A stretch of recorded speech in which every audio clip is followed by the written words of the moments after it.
I'm Aaron Sagers, and this is Talking Strange.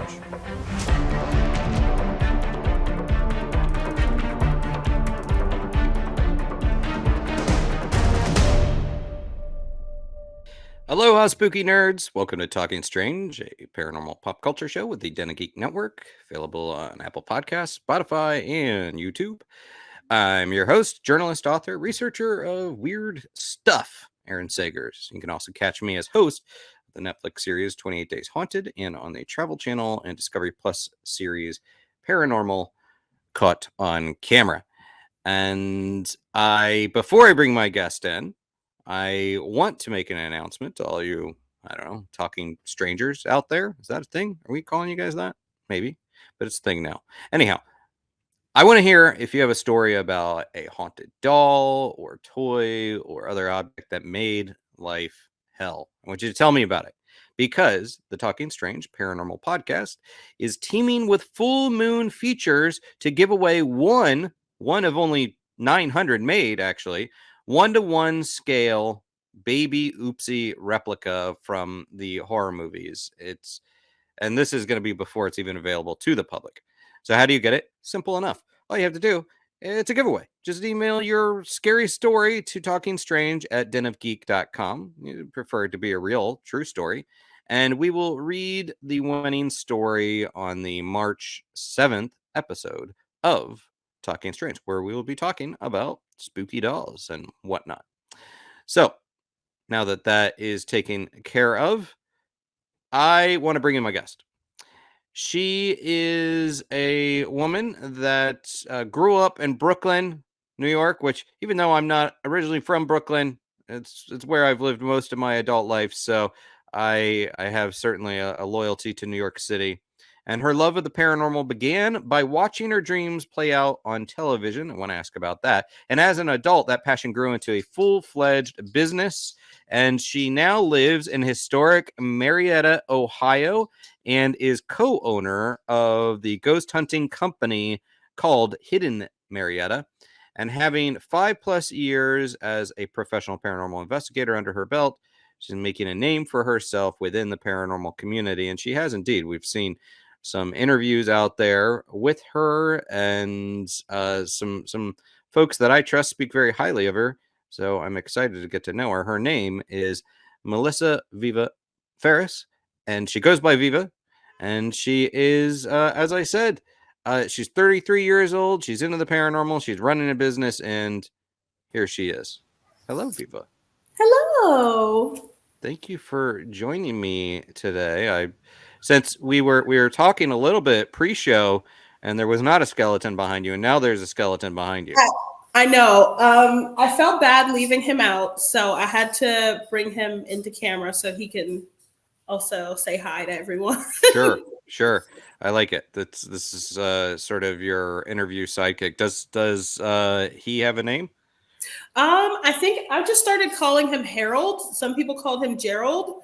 Some people call him Creepy. So it's whatever fits. He doesn't look that creepy to me. Nah, he's pretty harmless. Yeah.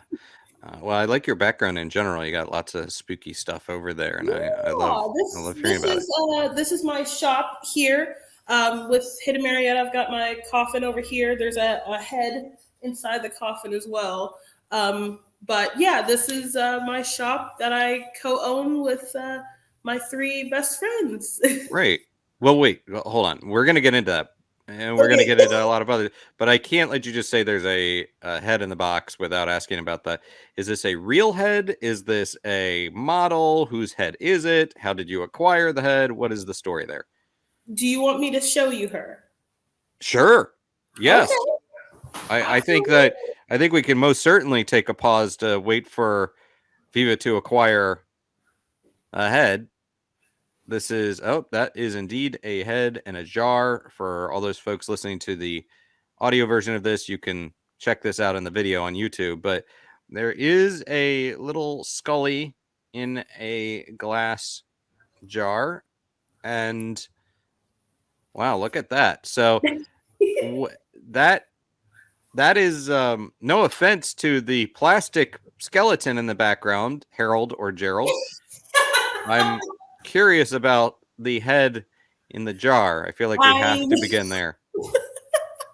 Well, we acquired her from an antique store.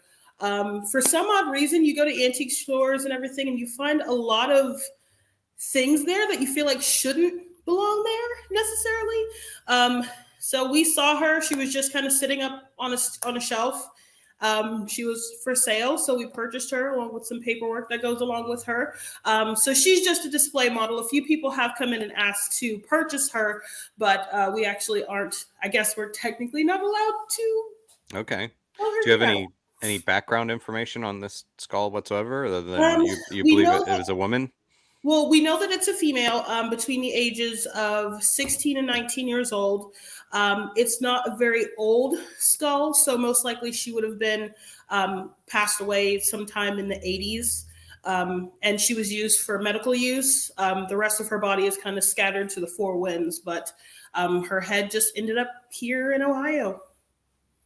Okay. Well, even though she's just a head, I'm glad that she has somebody with you.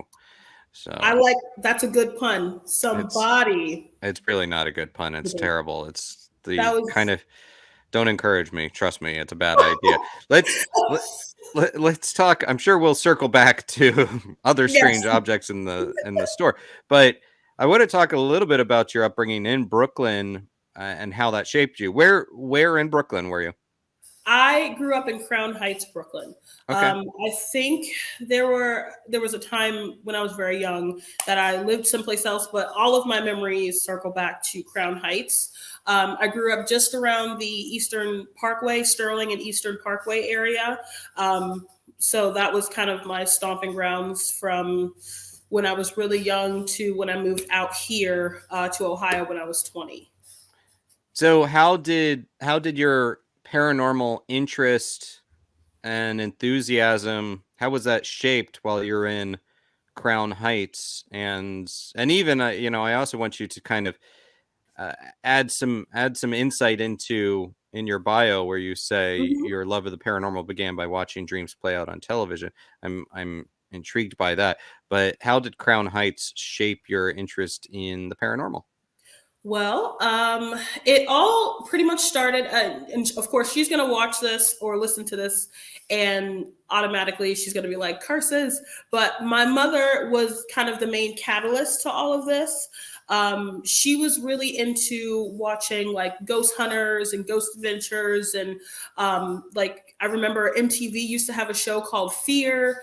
And then back in October, I think it was ABC Family. They used to do like Scariest Places on Earth that was hosted by Linda Blair.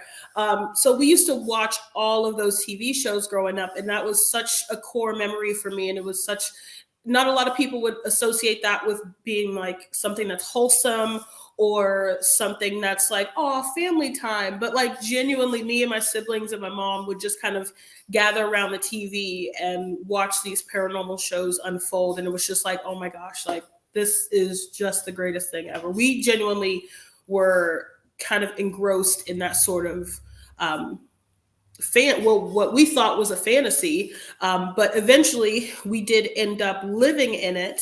The apartment building that I grew up in, there was one there previously that had burned down, and quite a few people ended up passing away during that time. It was very, very haunted. We thought that we were the only ones that were dealing with these paranormal instances, but one day one of our neighbors kind of came to us and was like, I keep seeing this person in my house, or I keep feeling something like touching me, and I think I'm like going crazy. And of course we were just like, oh no, we've seen that person, we've heard those noises. And in particular, there was a gentleman that would go around the entire apartment building kind of peeking in on people. I just called him like the headless man. He didn't have a head. He just had a white t-shirt so you could see his torso. And he had very baggy, saggy blue jeans. But he was the one that would go around everybody's apartment and terrorize them, which ultimately made a lot of people fearful. But me and my family were kind of just like, interesting. Did you get the sense, since it seems like you were getting enough detail to pick up what his clothing looked like. Mm-hmm. Did you get a sense that he was younger? Was he older? Do you think that this was perhaps someone that had previously lived in that? You didn't have any historical information about who had died there, but younger or older, would you say, based on what you saw? Middle-aged, I would say, like late Yeah. 20s, early 30s. He loved my mother. He was absolutely obsessed with her. He basically bugged her so much now that it's a habit for her to sleep completely under the covers with everything covered, because he used to tickle her feet at night. There's a few times where I would go and like sleep with my mother in her room and everything, because every kid does. And I would wake up and I would see him at the foot of her bed, just like kind of tickling her feet. And I would just like turn over and just pretend like he wasn't even there. And then there was also a lady that used to just kind of wander throughout the house as well. She was very interesting. She wanted to snuggle up with my sister at one point, and my sister told her no, that she could go sleep with me. And I'm like, excuse me. So I honestly, all of those things, whether it be poltergeist activity, hearing voices, hearing our name being called, being touched, it was just something that was so commonplace for us, which of course isn't something that a lot of people are okay with, like growing up and living in. But for us, we weren't scared of it. We were just kind of like, oh, okay.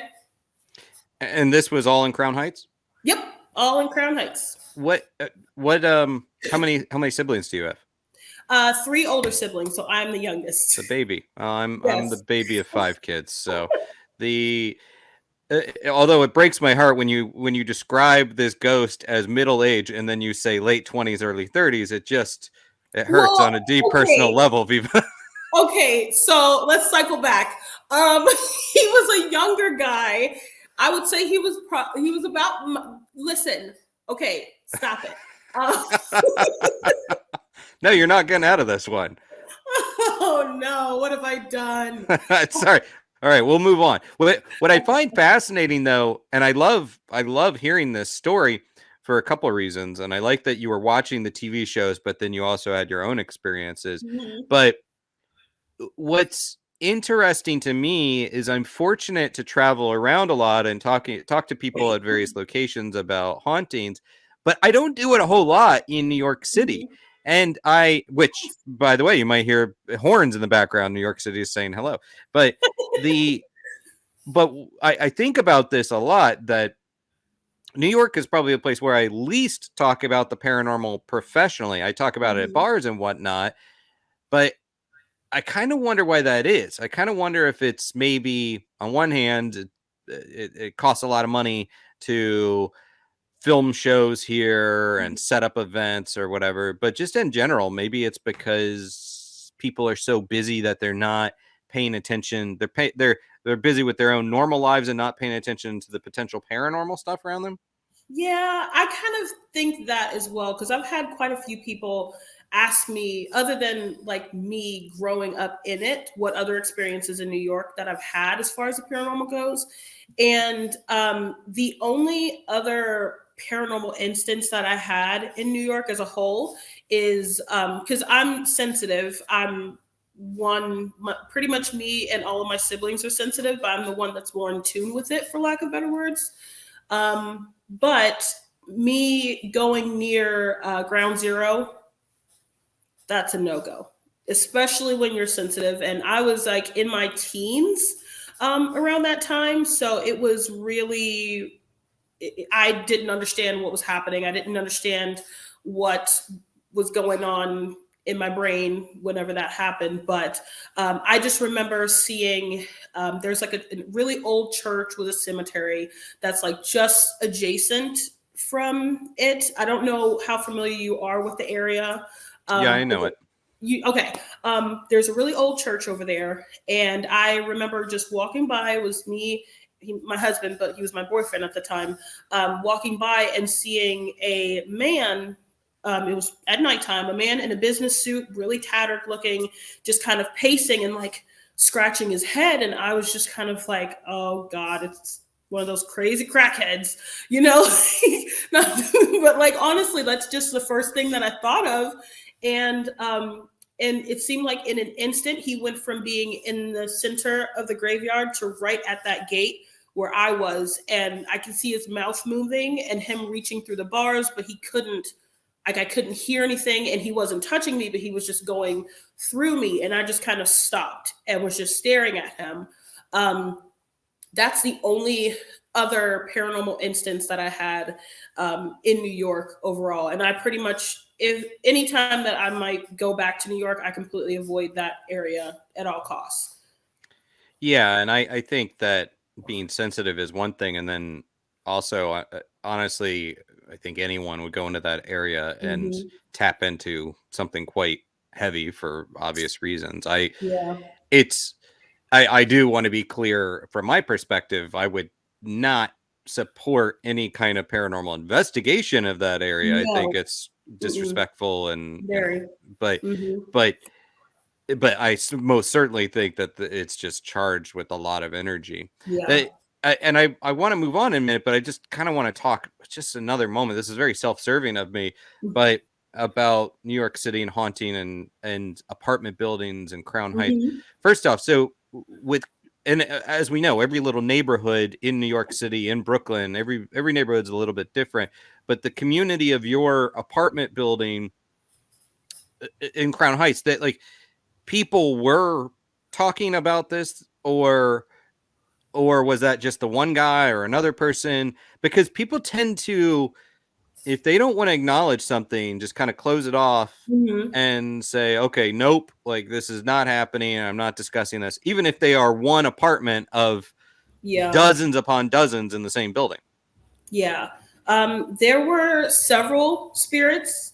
The lady that my sister told to come sleep with me and cuddle with me instead of her, and the headless guy were the two like most prominent ones that we saw pretty regularly. But there were children, there were like people of all different races that everybody had seen throughout the entire building. Everybody's apartment was basically haunted. It was 4 floors, 3 apartments per floor, and everybody had some sort of paranormal experience. It's a sorry, I didn't mean to apologize. Go on. No, you're good. Or I didn't mean to interrupt. I did mean to apologize. How dare you not apologize? I know. Well, I'm telling you, you're definitely scratching an itch for me, because I so rarely get to talk to folks about New York City hauntings in a modern sense. You know, there's a lot of classic hauntings, and you know, I've lived in those really big buildings, and it's funny how you can live in such close quarters to other people but still exist in your own little world. And some places they don't choose to interact with their neighbors whatsoever, so they really are. So it's like you could have this insane haunting taking place in your little box and not think at all about what's taking place in the next little box, you know, next door to you. And all of this activity together, it's just so mind-blowing and cool for me to think about.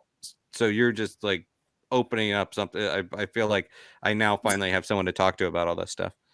It's true though. Honestly, it's a lot of people are either scared or very weary or very skeptical of the paranormal. So the one thing that they do is kind of just completely close it out. And especially in New York, when you have, it's the city that never sleeps, you know, and everybody's just doing their own thing. They're constantly moving. There's always something going on. It's just kind of go. And sometimes people just don't, even when they're home, just sit down and take a breather and just kind of soak up the energy or the space that's around you. Luckily for us, the spirits that we had in our apartment complex were very strong, and they wanted to make themselves known. So it definitely made it a lot easier to connect with them and have those interactions with them on a regular basis. I often think about this idea that like maybe we are all seeing ghosts out there walking around, and we just dismiss it. It's like, I don't know, it's just it's this guy. And sort of like what you said, maybe that's just some crazy crackhead. So you just just you disregard it, you know? Yeah, You're like, exactly. I don't want to go near that guy. He's looking a little Mhm. cuckoo. And Yeah.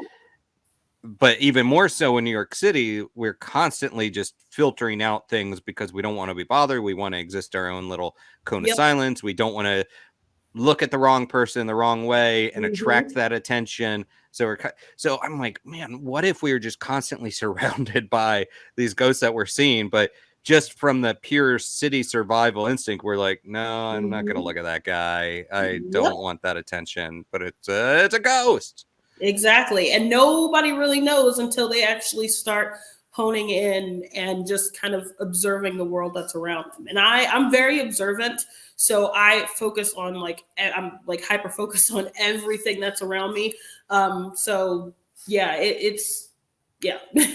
So what led to you kind of being watching the shows, growing up Mhm. with these experiences? Still not everybody takes that leap into the investigative component.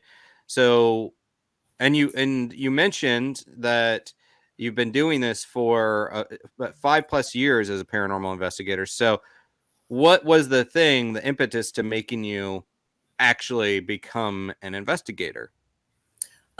Me moving out here and basically just being in an environment that is obviously slower paced than New York City. Um, it really kind of led me to tap into the sensitive side of myself. The area of Marietta, Ohio, this whole area was actually Native American, like spiritual territory for a lot of different Native American tribes. So the Adena, the Hopewell, the Shawnee, the Delaware, the Miami, a bunch of different tribes that come through here. And the overall atmosphere of this area, especially with how historic it is, definitely kind of intrigued me quite a lot. And of course, they still have a few of those like sacred Native American mounds that are here in town too. Um, but just being in this area, and I'm a big history buff, learning about the history, learning about all the different good things that have happened and all the horrible things that have happened. It really just kind of pulled me in and made me kind of want to figure out what else was out there and what else might be coexisting with us. Yeah, and I admit that I don't know a whole lot about Marietta, but from what I did see, it was, I guess, established in 1788, Mm-hmm. and obviously there's the indigenous peoples that were there going back quite millennia, it seems Yes. like, and Mhm. then we have kind of the European and then American connections. I guess Mhm. George Washington was a surveyor going through there, and then during the Civil War, am I correct in understanding that it was a stop on the Underground Railroad? Um, yes and no. That kind of digs into a really weird area. Right across the river from us, right across the Ohio River, is West Virginia. The house that this isn't my house, but the place that I'm currently set up in is called the Anchorage Mansion. It's here in Marietta. And a lot of people have this notion that this house was one of the stops on the Underground Railroad, which of course is incorrect.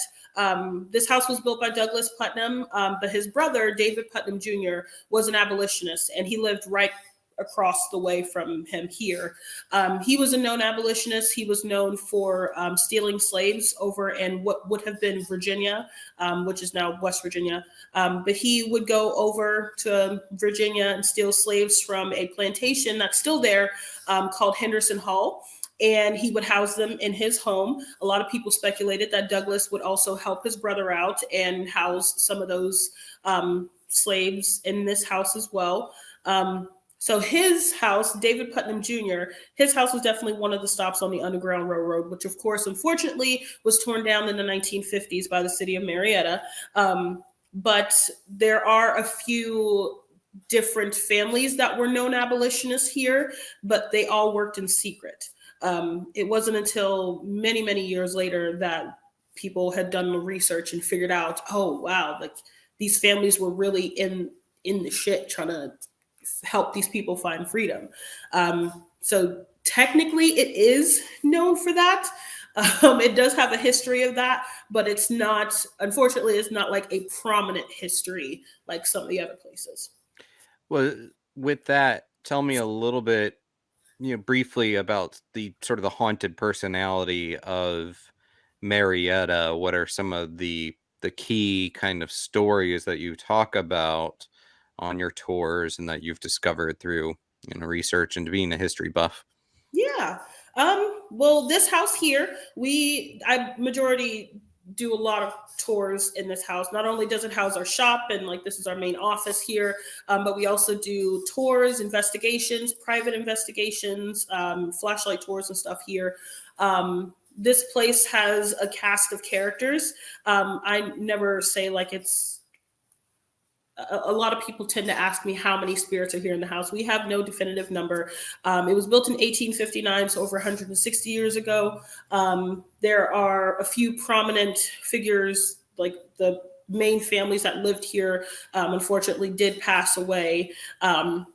And it was also a nursing home for over 20 years as well. So several people passed away during that time frame too. So there's several people that have passed away here in the house. So there's no definitive number of how many spirits are here. There is also the People's Theater, which is on Putnam Street here in town. There was known to be a murder that took place in the tunnel that was just underneath that theater. It also led to the sister theater right across the street from it, which is now known as Mid-Ohio Valley Players Theater. It is also known to be haunted, and both of them, since they were sister theaters, are actually haunted by a gentleman named Mr. Shaw. He owned both of those theaters at one time, so he kind of congregates back and forth. So much so that the staff members at both of those locations actually have one specific seat in the theater reserved for him. And it actually has his name on it for Mr. Shaw. We have several different other buildings that have had several different claims over the years of having paranormal instances happen. One such place, which mind you, I can go on forever, so please stop me whenever you get a chance. There is a restaurant here. It used to be called the Levy House, but it was also known to be a brothel. And there was a married man that would go there to visit one of the ladies of the evening. And his son caught wind of this and actually went up and murdered him because of his infidelity. If I'm not mistaken, the legend says that he was actually let off, like it was a justifiable killing because he was obviously doing something outside of his family, outside of his marriage, and causing his family to kind of see that was very shameful back in that time frame.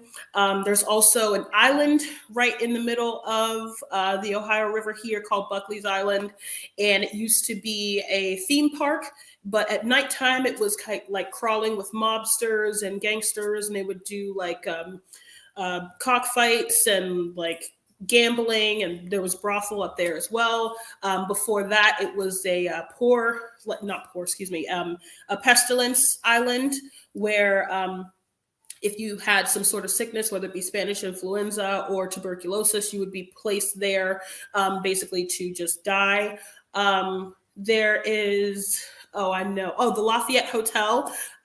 It was built in 1918. There was a hotel that was built there before that burned down in 1916. There are no definitive deaths that happened there, but there are several spirits that still linger throughout the halls there. And a lot of people have claimed to see these spirits in their room when they're there late at night, see them walking around the hallways as if they're guests. Yeah, it's just a lot. I've heard of the Lafayette Hotel. I think we've had some actually on Paranormal Caught on Camera. I think we've had some clips out of that hotel. Yeah. And what was the name of the island on the river? Island. One more time.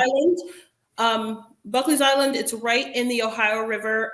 It's right across, like literally, you can kayak there.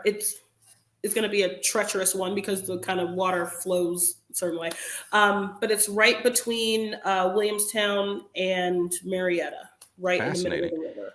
So, and thank you for that breakdown. Do you have any cool cryptid or other strange urban legend or other phenomena stories around there? Yeah, there was once a claim that one of the cemeteries here in town, Mound Cemetery to be more precise, there is a huge Native American burial mound right in the center of the cemetery. And the cemetery houses all of the, well, not all of them, but the ones that were released from this area from the American Revolution. And Rufus Putnam, one of Marietta's pioneers, is actually buried there as well. But there was a legend that there was a creature that lived in there that was a protector of the mound from the Native Americans. A few people have stated seeing this figure, this like ghoulish or goblin-y looking figure in the cemetery, but for the most part people just see people just walking around, spirits and whatnot, just kind of wandering in between the gravestones and everything. But that's the only cryptid-y sort of thing I could think of. That's pretty cool, though. Now, with Hidden Marietta, I asked earlier what made you go from being kind of this viewer of shows and experiencing things to becoming a paranormal investigator. But the next step is what made you go from being a paranormal investigator to being part of this business group and a co-owner of Hidden Marietta. How did the actual business portion come about? The business portion came about via my friend Jessica. She is the, I guess, primary co-owner with Hidden Marietta. She acquired it well before I came along. She wanted to come to the Lafayette Hotel. I worked there for a little stint in time. She wanted to come there to do an investigation. And of course, they needed to have an employee there with her to make sure that they weren't going any place they weren't supposed to go. And so it's just standard. And I was just like, okay, well, I'll go. Like, I'm not scared of that sort of stuff. And so I pretty much accompanied her throughout their investigation that they did there. We investigated a few of the rooms upstairs, the basement, the ballroom area. And she pretty much hasn't gotten rid of me since. So, so that's pretty much how it started. The team of Hidden Marietta, it seems like this is an all women-run operation. Mm-hmm. Yep. It is myself, Megan. She is also one of the co-owners, Karita, and Jessica. So all four of us co-own Hidden Marietta together. Jessica and Megan were the first two to kind of enter into this endeavor. And then I joined on as the kooky, crazy, like, wah, type of person. I balance everything out is how I like to express it. And what was that again? Kooky, crazy? That's what I thought. That was good. That was good. And then Karita joined on just a few years ago with us because we have just been growing and growing and growing, and we don't have any plans on stopping. For us, there's no ceiling, it's only up. So as we keep growing and developing, then we just kind of make sure that we got it on lock. Well, and you have the ghost tours, mm-hmm. and then you're in the shop right now. Mm-hmm. There's also a curiosity shop. Yes, this one here. So ghost tours, curiosity shop, and then I was looking at your program. You also do movie nights. Yes, we do spooky movie nights. And it just seems like you have and these expos as well, like. Yep, Paranormal Expo. We do that every year. And then we also do investigations on Blennerhassett Island, which is a very historic island, which is located Parkersburg, West Virginia, so just about 20 minutes from here. It is an island that once housed one Aaron Burr, if you are familiar with history and Hamilton and all that fun stuff. I am, but outside before Hamilton and before Lin-Manuel Miranda kind of made him famous again, mm-hmm. my strongest recollection of Aaron Burr outside of the name Aaron was this old peanut butter commercial where does this ring any bells? This is definitely showing my age now.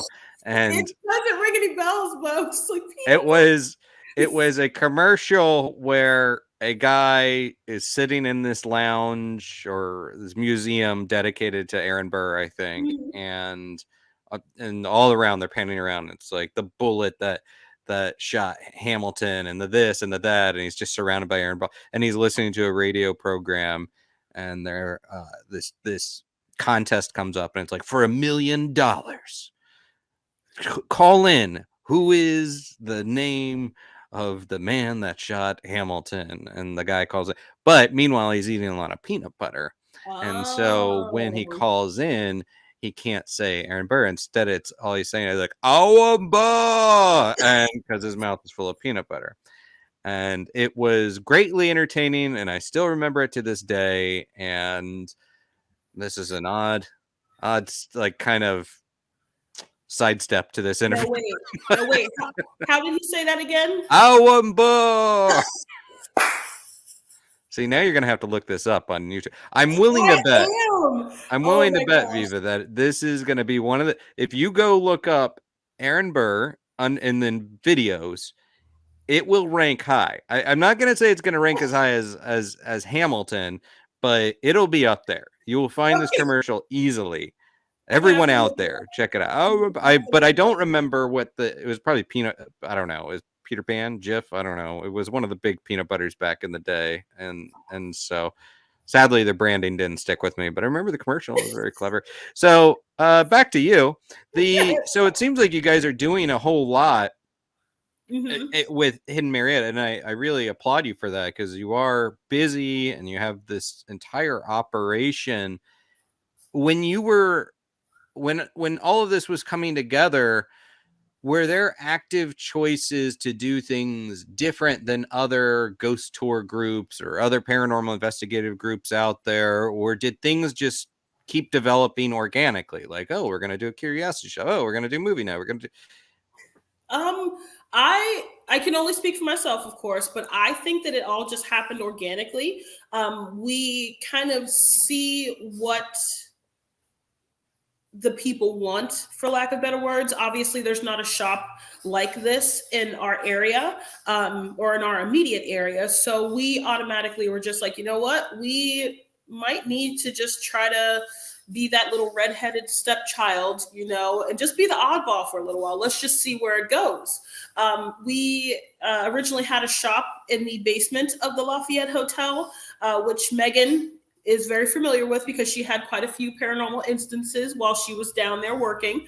But it was in a small little room and everything. It was in a high traffic area. But ultimately we did start growing, and it just happened organically. People were, reaching out to us. What about this building? Do you know anything about this building? Does this building have any spooky stories? And our work, of course, with the Historical Society, because the Anchorage Mansion is owned by the local Washington County Historical Society. Our work with them led us to kind of stumble upon this gem of a mansion that's just sitting just on the hill with a beautiful view of Marietta. It has a lot of history. It obviously has a good foundation, good bones. It's hauntingly beautiful, the way I like to kind of portray that. And it was just kind of like a no-brainer to work with a historical society, especially since a lot of our tours and our research is all based in history. We like to figure out the history of a location first before we do anything paranormal, because ultimately, if you don't know about the people that you're possibly speaking to or the things that may have happened in that particular area, you're just going in blind, which some people are totally fine with, and there's nothing wrong with that. But we like to know exactly what is going on and what is going to possibly happen and who we need to talk to. So it was definitely something that was just organic over time. We just kind of, what if we tried, and what if we do, and what if blah, blah, blah. So, yeah. Yeah. And I'm with you. I'm someone that I like to have the history of a place. I mean, for me, it's from a journalistic standpoint. I like to have the research done and everything. I don't dismiss people that like to go on cold if that's their vibe or whatever. But I don't know. History is so important. It helps guide me on whatever investigation I'm doing. So is the community supportive? Is Marietta into the spooky biz, the ghosty biz? At first they were not, but slowly but surely the town has been more open to what we do. We have been in really good communication with our local chamber of commerce, with our visitors bureau, and like I said, with the historical society here in town as well. A lot of people were kind of just like, oh, I don't know about that. You know, we don't want to be known for the paranormal, but they kind of saw that people were specifically looking for that, and they were kind of just peeking through the door a little bit, peeking, and now the door is kind of mostly open. We're kind of standing at the door talking to each other right now. There's still a few people, which it's completely understandable, that aren't into the paranormal. Everybody's allowed to have their own opinions and all that fun stuff. But we always just wanted to make sure that either way, we still want to present them with the facts of the historical buildings and the history that happened here and what might have happened there. We always make sure that we lead with the history, just so they understand that this isn't just ghost hunting for us. This is something that goes in deeper than that. This is serious for us. Yeah, and approaching the topic respectfully, which it sounds like you do, and not making it into, yes, it's a little bit quirky at times, but it's also a pursuit that is, you can be respectful, you can be curious, and not turn it into a sideshow. Yes, exactly. And the one thing we don't do is turn it into that. We believe that you have to give respect to get respect. So not only have we investigated here in this building, but we've gone to Trans-Allegheny, we've gone to Moundsville. One of the girls that works with us has gone to Waverly Hills. We are hoping to be able to go to like Gettysburg and Salem and kind of venture out a little bit more outside of our general region here. But we always try to lead with respect. The way I always kind of tell people on investigations and on tours is that they were here first. So you have to understand that this is their domain. They can see you, but you can't see them. So you have to give respect when respect is due. Whether they're being nice or not, you still have to respect them and understand that maybe they're just having a bad day. Just move on. You don't have to kind of poke and prod. It's just a lot of give and take. Mm-hmm. It's funny, the notion of people being reluctant to be involved with paranormal tourism certainly was a thing back in 2004, before ghost hunters really started popularizing stuff. And then for a while, and then it was suddenly people loved it. Come eat at our haunted restaurant and stay at our haunted hotel. And you know why? Because the money that people spend, if they're a paranormal fan and enthusiast, it spends just as well as someone that is not one. So the as a woman leader in this field, how do you think that what makes you and Hidden Marietta unique in your approach?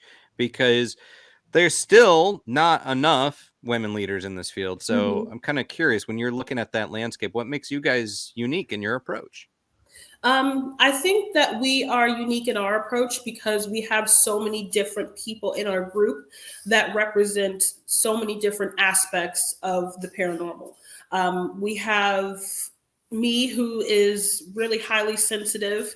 I'm able to kind of like switch it, for lack of better words, switch it on and off. It's really hard to explain. But me, who is sensitive, I absolutely grew up in it, so I absolutely believe in it. We have one girl that might be a skeptic. She has had a few things here and there that have happened, but can't really say for sure if it's true or not, you know.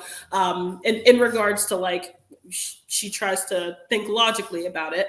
And then we have girls that are into their spiritual side, whether it be like paganism, very witchy sort of vibes. So they try to think of things in a very like, I'm open to you. I want you to kind of come into my space and understand that I'm here for you and all that stuff.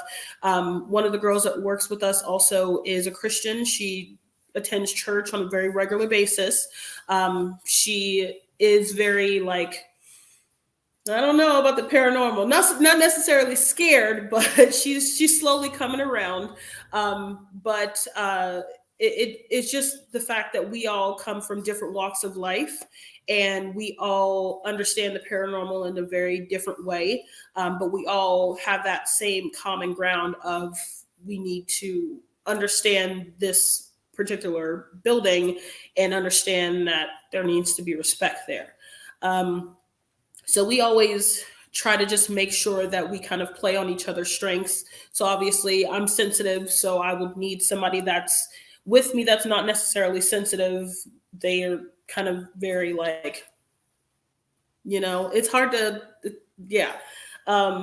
Just to kind of balance everybody out, we always try to make sure we pair everybody up in a way that it's gonna work out really good. It's hard to explain. I'm so sorry. No, I think it's a good point. It's like bringing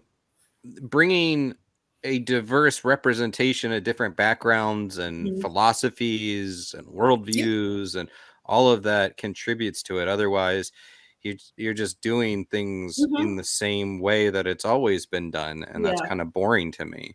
But on that note, honestly, there's not a lot of, I don't know if there's not a lot of visible African Americans or if there's just not a lot of African Americans in the paranormal community. I think maybe it's kind of a little bit of both. Yes. And African American women, especially, it's a rarity.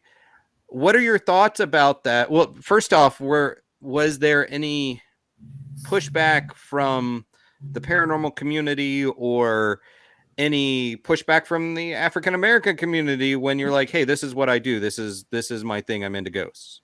Well, before I forget about it, I do want to say just this one funny thing. Please. I think the main reason why there aren't, I know that there are some African Americans within the paranormal community. That's just a fact. But I think the reason why there aren't as many as there are white paranormal investigators, because this is going to be a kicker. A lot of African Americans kind of still have the mentality of, how in horror movies we always die first. So they just like, I'm just going to avoid the situation overall. If I'm not in it, I'm not going to die first. So that's, at least from my family's standpoint, they kind of have that sort of mentality of, nuh-uh, they're not getting me. But I genuinely haven't had any sort of flack in that regard. And if there is any sort of flack because of who I am, I can honestly say that my girls, Jessica, Karita, and Megan, are quick to completely shut that down. Sure. They are like, we're bonded like glue. They're basically my sisters. So I have never had any sort of like realization of like, oh, this, like, I'm uncomfortable. I've never felt uncomfortable in this community. The paranormal community has always been open. I mean, we believe in a lot of stuff that a lot of people would kind of see as crazy. But I genuinely think that it's hard to explain because I don't necessarily see myself as an African American paranormal investigator. I just see myself as a weirdo who likes ghosts and the cryptid and history, and I'm kind of see myself as like the black sheep of my family. So sure. Yeah. And I wouldn't expect you to speak for, the Black community, because it's certainly not monolithic. And so I understand that and yeah, certainly I think there is there are people that I'm seeing at events that are not just the white bearded dudes. There's a diversity of people showing up. It's still unfortunately a minority of people, whereas I want more people from different walks of life, because that just adds to our theories and hopefully, the understanding that we might be able to unlock eventually about this strangeness out there. Yeah. And again, it's not something you can treat as if everyone comes from the same background. I know depending on religious background, sometimes there is the sense that if you're encountering something that's either of God or of the devil, and ghosts are not of God, so they must be of the devil. Yes. But again, that doesn't stand for every Black community out there. Yeah. And I'm always just really happy as well to see Dalen, which he's a fantastic guy. The Ghost Brothers, all three of them are just absolutely hilarious. They're so down to earth, so awesome.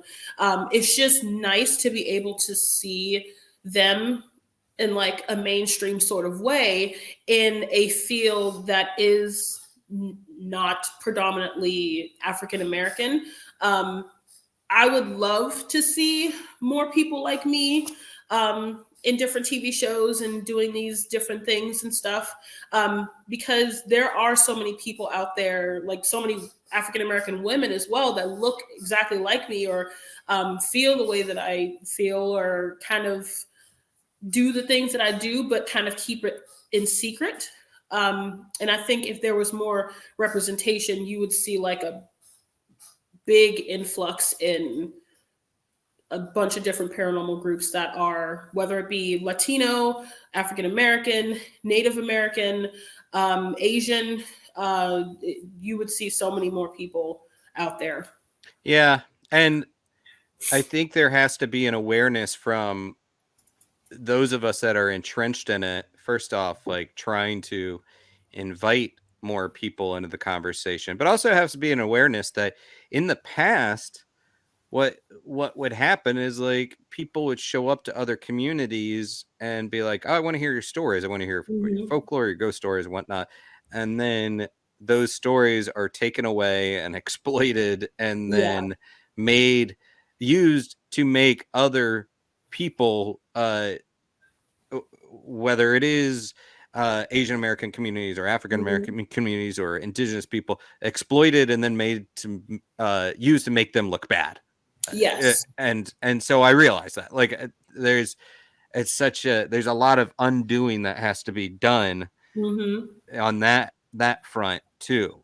And honestly, I think it just starts with us. Even us just sitting here having this sort of conversation does kind of put that bug out or put that that sort of energy out into the ether, that it's okay to welcome all sorts of people as long as everybody is interested in the paranormal and we all have like a common sort of goal. I think ultimately that is what's going to bring people together in the paranormal community and just in general.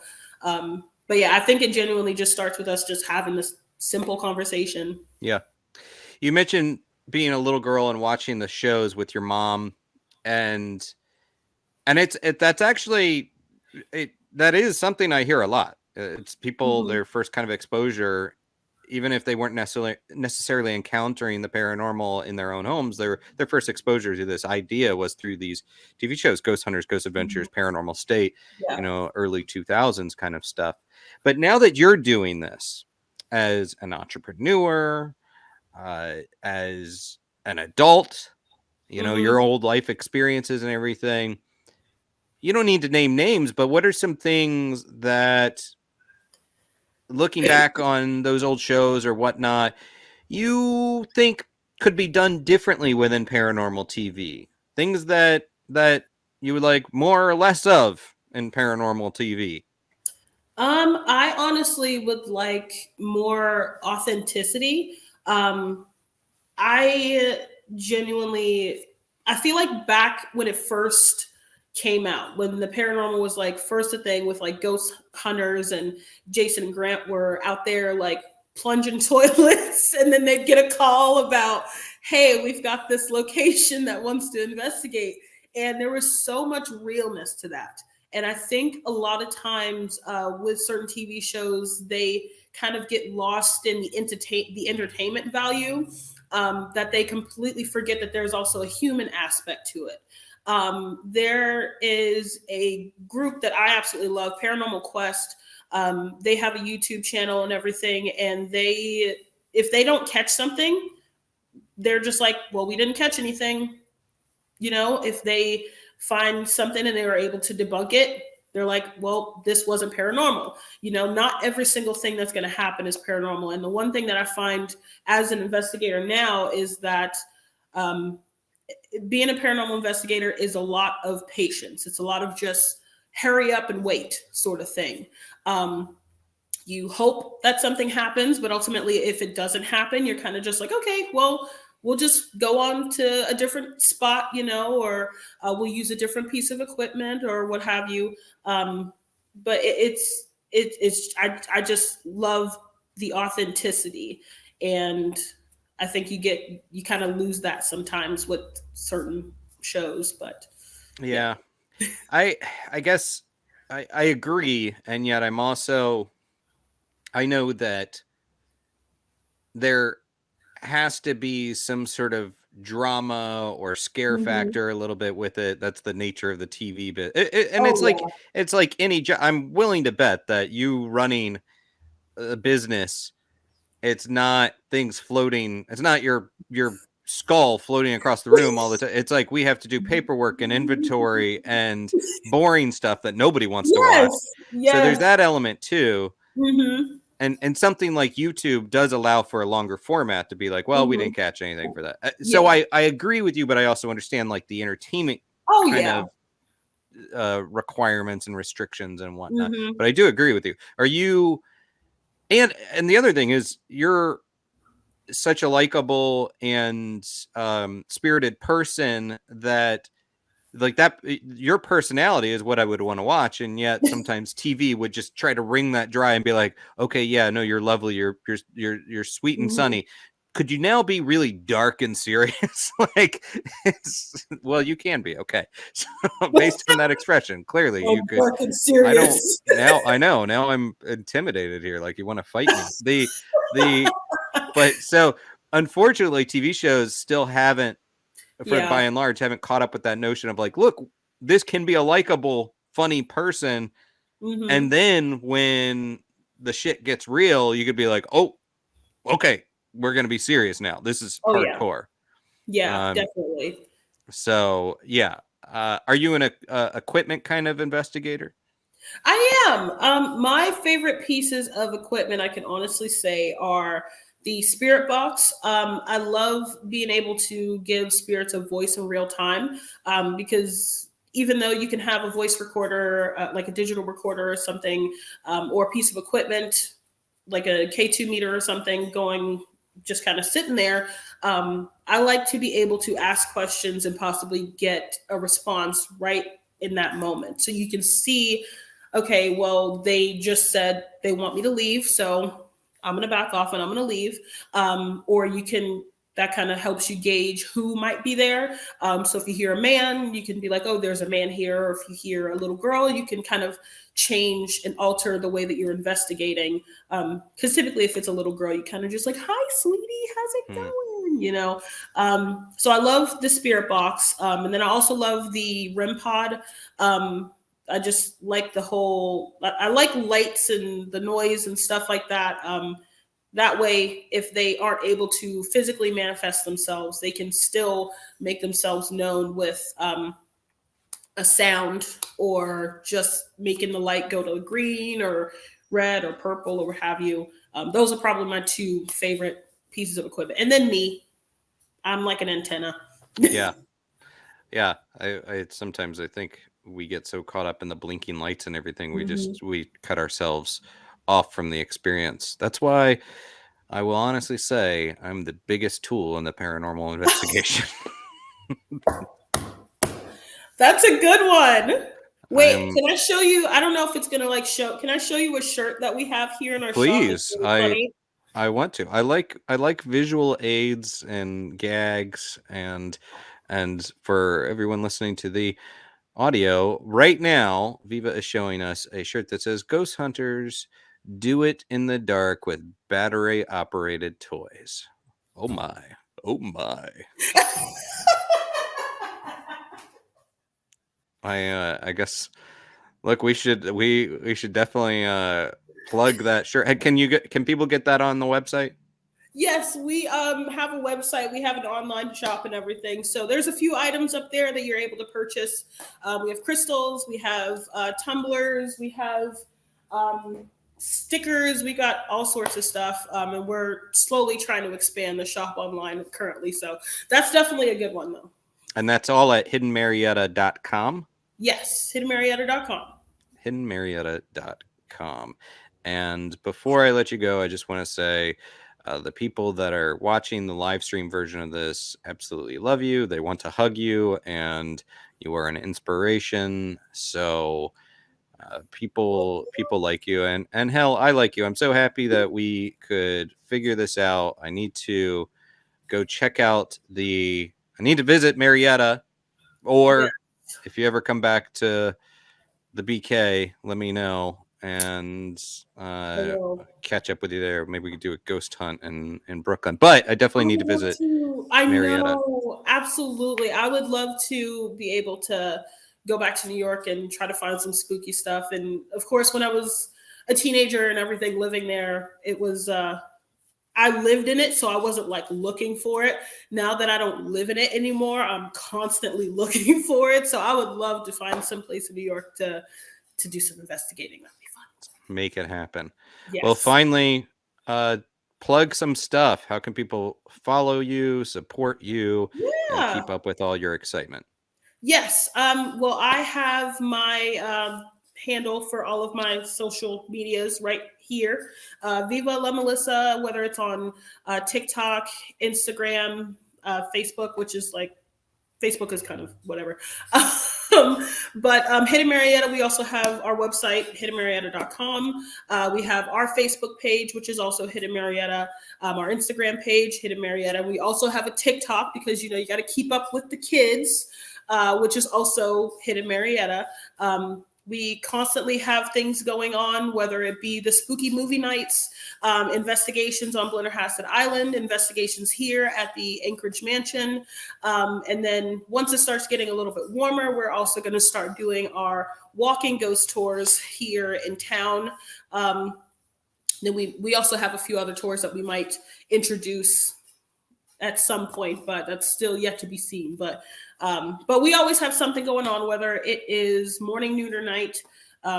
We always keep our website and our social medias up to date. So you'll always be able to figure out what to do here. Well, even though we're wrapping up, I will ask someone, this is Aloha Kitty in the chat, did ask if you ship skeletons. So we don't. There's a demand. I know. He's so precious. You might need to make that happen. Add it to the business model of shipping skeleton, one piece at a time. Anyhow, we might have to. I'm gonna let him just kind of finish collect it all. Here, I love it. Well, I appreciate talking to you and your skeleton. Yes. Both of you are very humorous, and yeah, sorry. You give me a high five for that one. That was good. Don't encourage me. That is so bad. My guest is Melisa Viva Farris. Viva is one of the owners and leaders of Haunted Marietta in Ohio. In Ohio. Yeah, sorry. That was the thing I was not going to say, and then I said it. Haunted Marietta in Ohio. Hidden Marietta. Damn it. I'm really losing it at the end here. Hidden Marietta in Ohio, hiddenmarietta.com. We got it. She is just a damn delight. So support her. Check it out. I know I want to go check her out as well there in Marietta and just see everything that you guys are doing up there. So thank you. And this is enjoy being here. I loved it. I loved having you. You're gonna have to come back anytime. Yeah. And for all you folks out there, thank you. This has been Talking Strange. If you have stories you'd like to share with Strange and Unusual, email at talkingstrange@denofgeek.com, and we might read it on one of our episodes of Talking Strange. I've been doing that on the mini episodes, in fact.